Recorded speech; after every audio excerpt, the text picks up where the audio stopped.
Magandang araw po at maraming salamat sa mga nanonood, sumusubaybay at tumatangkilik ng YouTube channel ni Maestro Honorio at ng mga YouTube video na kanyang ina-upload.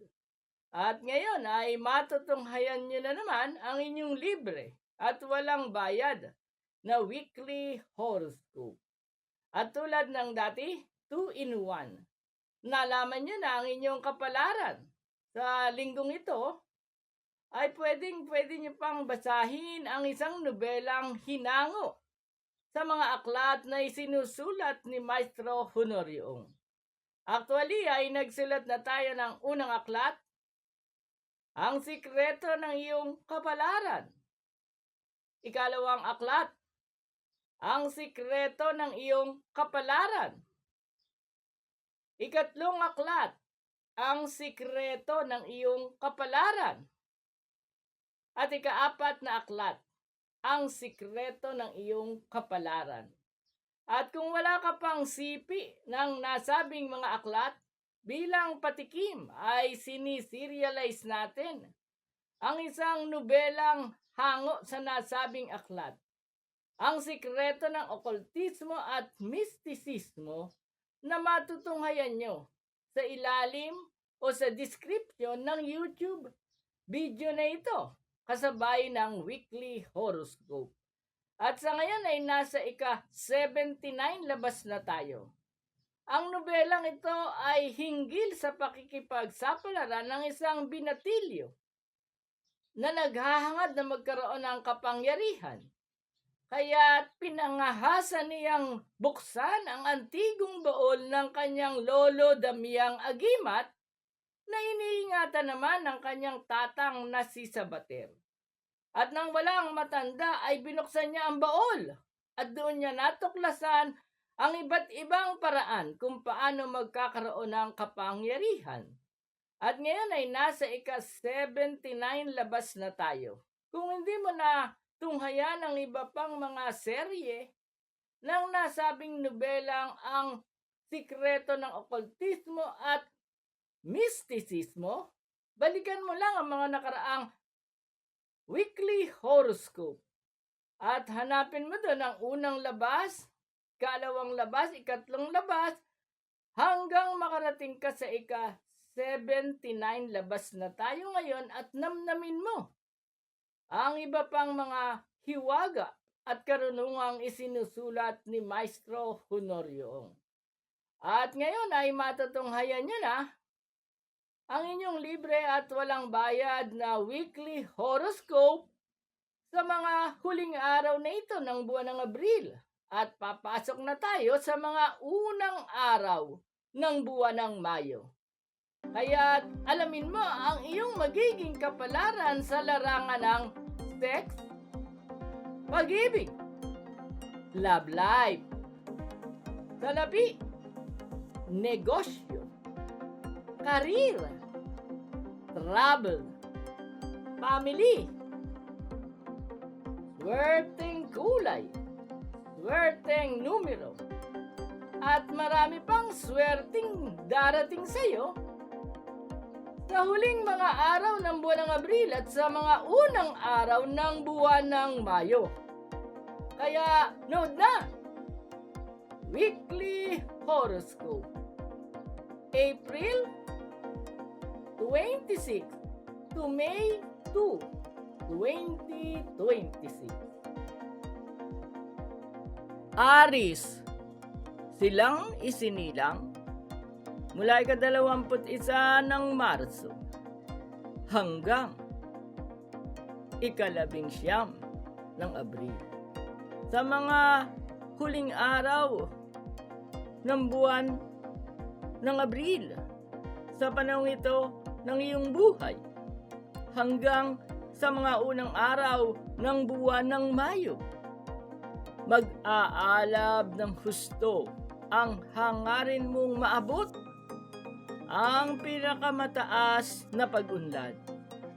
Oo, pinakamataas na pag-unlad sa iyong buhay ang hahangarin mo. Dahil dito, inuutusan ka ng langit na ikilos mo lang ang mga layunin at mga binabalak mo. Oo, sa panahong ito ng iyong buhay, papaborang ka ng nasa itaas. Kaya naman, walang duda, iiwanan mo ng milya-milya ang mga karibal mo at kakumpetensya. Mapalad na kulay ang red. Maswerteng numero 2, 18, 29, 31, 36, at 42. Taurus, silang isinilang mula ika-20 ng Abril hanggang ika-20 ng Mayo.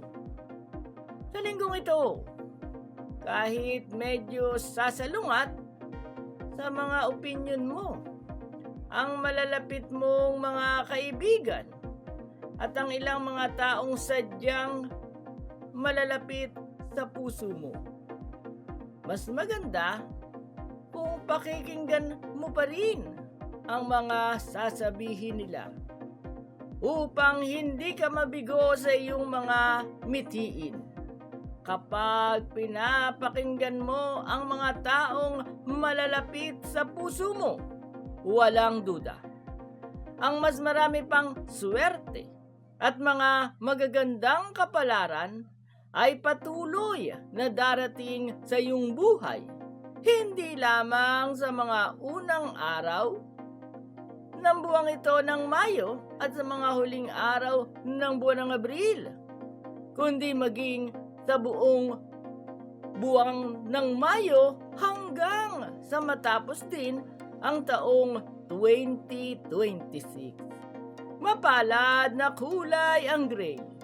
Maswerteng numero 6, 16, 27, 31, 39, at 45. Gemini, silang isinilang mula ika-21 ng Mayo hanggang ika-21 ng Hunyo. Sa linggong ito, isa lang ang epektibong formula upang swertihin ka at magpatuloy ang dating ng magagandang kapalaran. Buuin mo ang iyong loob. Buuin mo ang iyong kursunada. Oo, magtiwala ka sa iyong sariling kakayahan. Kapag nagawa mo yan, buong-buo na ang iyong loob. Sunod-sunod, ang mga swerte ay magdaratingan sa iyong buhay na may kaugnayan sa karir, sa negosyo, sa pangangalakal, sa lokal na mga paglalakbay, sa salapi, at sa mabunga at mabiyayang mga pangingibang bansa. Mapalad na kulay ang old rose. Maswerteng numero 5, 14, 28, 34, 38, at 44. Cancer, silang isinilang mula ika-22 ng Hunyo hanggang ika-22 ng Hulyo. Sa linggong ito, huwag mong sayangin ang kakaibang sigla na iyong nadarama. Gamitin mo ito ngayon sa makabuluhang mga bagay tulad ng mga gawaing makapagdadagdag sa iyong kabuhayan at kinikita.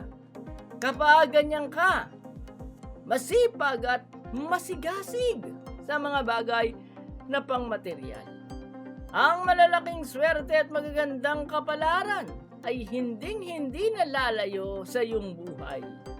Hindi lamang sa mga huling araw na ito ng buwan ng Abril at sa mga unang araw ng buwan ng Mayo, kundi maging sa buong taong ito ng 2026. na may bonus pang buenas sa aspetong pampamilya at malapitan at malayo ang mga paglalakbay. Mapalad na kulay ang blue.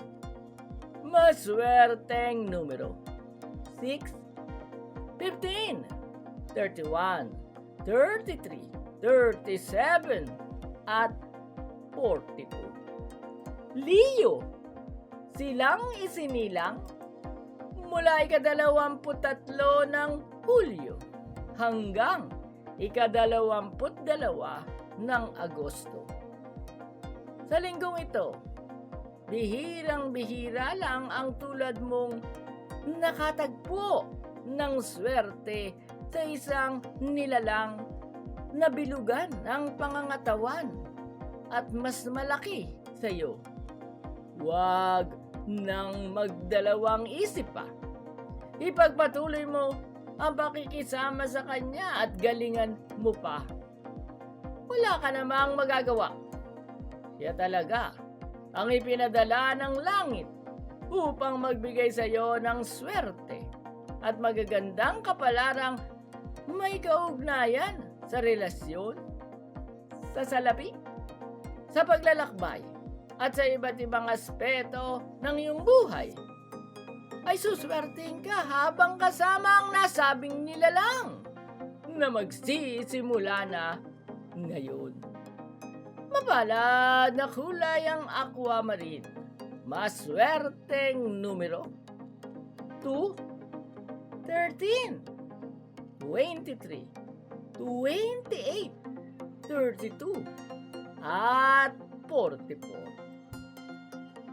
Virgo, silang isinilang mula ika-23 ng Agosto hanggang ika-22 ng Setyembre. Hindi pa rin nagbabago ang iyong kapalaran sa huling linggong ito ng buwan ng Abril hanggang sa mga unang araw ng buwan ng Mayo. Mararamdaman mong nasa todong lakas pa rin ang iyong swerte. Magpapatuloy ito hanggang sa katapusan ng buwan ng Mayo, tagos hanggang sa buwan ng Setyembre at Oktubre. Kaya samantalain mo ang anumang magagandang kapalaran at pagkakataong darating. Lalong-lalo na ang mga pagkakataong may kaugnayan sa salapi, sa pera o material na mga bagay, kung saan kailangang mag-ipon ka ng mag-ipon sapagkat kapag marami ka ng savings, kasunod na nito ang mabilis na pagbulusok ng pagyaman mo. Ang pagyaman mo, tulad ng nasabi na, ay tuloy-tuloy nang magsisimulang maganap ngayon. Mapalad na kulay ang teal green. Maswerteng numero 3, 9, 14, 22, 35, at 41. Libra, silang isinilang mula ika-23 ng Setyembre hanggang ika-23 ng Oktubre. Sa panahong ito ng iyong buhay, inutusan ka ng langit na bawasan mo ang iyong labis na kagandahan. Hindi mo ba napapansin may mga lihim na naiinggit at naiinis sa iyo? Kaya lang, kahit bawasan mo pa ang iyong kagandahan, lulutang at lulutang pa rin ang iyong personalidad at ang taglay mong likas na mapangakit na katauhan. Kaya wala talaga silang magagawa hanggang sa manggalaiti na lamang sila sa inggit dahil hindi sila pinagkalooban ng katulad ng swerteng nasa sa iyo. Maganda na ang kapalaran mas lalo pang maganda ang pisikal na kaanyuan. Mapalad na kulay ang pink. Maswerteng numero 1, 6, 18, 24, 32, at 45.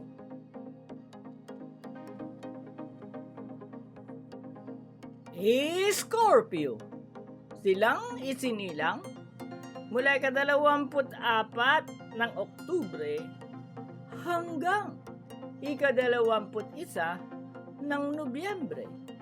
Sa linggong ito, kakaiba ang iyong kapangyarihan dahil ang sinumang iyong makakalaban ay makakaranas ng pagpangit ng kapalaran. At ang lalo pang nakamamangha, lilipat sa iyo ang mga swerteng dapat sana ay mapupunta sa nakalaban mo. Mapalad na kulay ang ochre yellow. Maswerteng numero 2, 15, 25, 29, 35, at 43. Sagittarius. Silang isinilang mula ika-22 ng Nobyembre hanggang ika-21 ng Disyembre. Sa linggong ito, ituloy mo lang ang nasa isip mo na hindi ka muna gagastos ng malaking halaga. Kailangang makaipon ka. Kung wala naman ito sa isip mo, gawin mong huwag gumastos ng sobrang laki ngayong panahong ito na mahirap ang buhay at patuloy sa pagtaas ang presyo ng langis. Oo, alalahanin mong masarap ang piling kapag marami kang pera at marami kang savings. Habang ang iba ay naghihirap at naghihikahos, ikaw naman ay hayahay at patuloy na nakakaraos. Mapalad na kulay ang purple. Maswerteng numero 8, 12, 22, 28, 31, at 44. Capricorn. Silang isinilang mula ika-22 ng Disyembre hanggang ika-19 ng Enero. Hindi lang naman ikaw ang mapagbiro. Sa huling linggong ito ng buwan ng Abril at sa mga unang araw ng buwan ng Mayo, makikita mo, bibiruin ka rin ng tadhana kung kailan ay malulungkot ka dahil nawalan ka. Subalit dahil nga ito ay isang biro, ibabalik sa iyo ang lahat ng sa iyo ay nawala. At ang nakatutuwa pa nito, sa kanyang pagbabalik, may dagdag pang mas maraming mga biyaya at pagpapala ang ibubuhos sa iyong buhay ng langit. Mapalad na kulay ang lavender.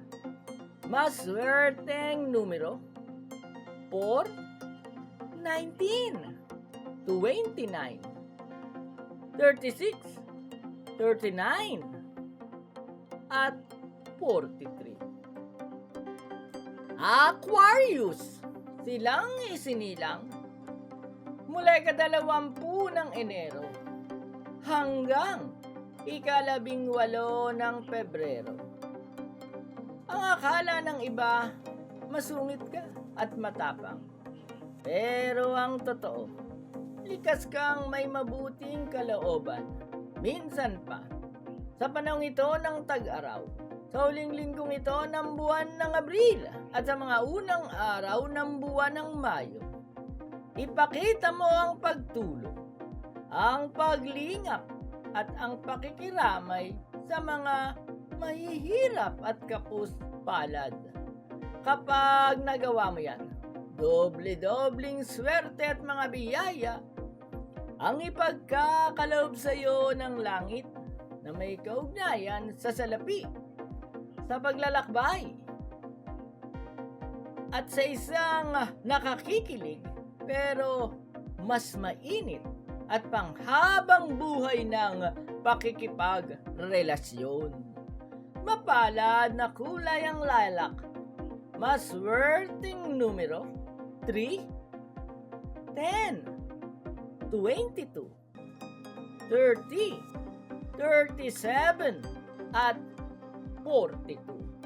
Pisces, silang isinilang mula ika-19 ng Pebrero hanggang ika-20 ng Marso. Maraming nagdarasal, ngunit marami rin ang hindi pinapakinggan ng langit. Sa huling linggong ito ng buwan ng Abril at sa mga unang araw ng buwan ng Mayo, magdasal ka ngayon ng taimtim at humiling sa langit ng isang bagay na kailangan mo talaga. Makikita mo, mangyayari at ipagkakaloob sa iyo ang hinihiling mo, gaano man ito kaimposible. Mapalad na kulay ang violet, maswerteng numero 1, 4, 13, 20, 26, at 44.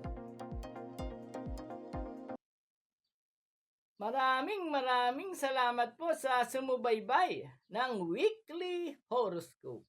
At huwag niyong kakalimutang mag-subscribe at pindutin ang notification bell o notification button upang lagi kayong update sa mga YouTube video na i-upload ni Maestro Honorio Ong.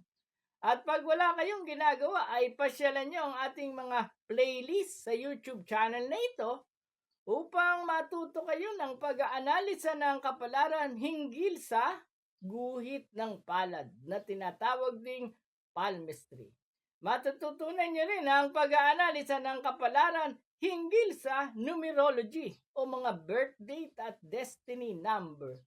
At meron din tayong playlist na tungkol sa graphology o handwriting analysis.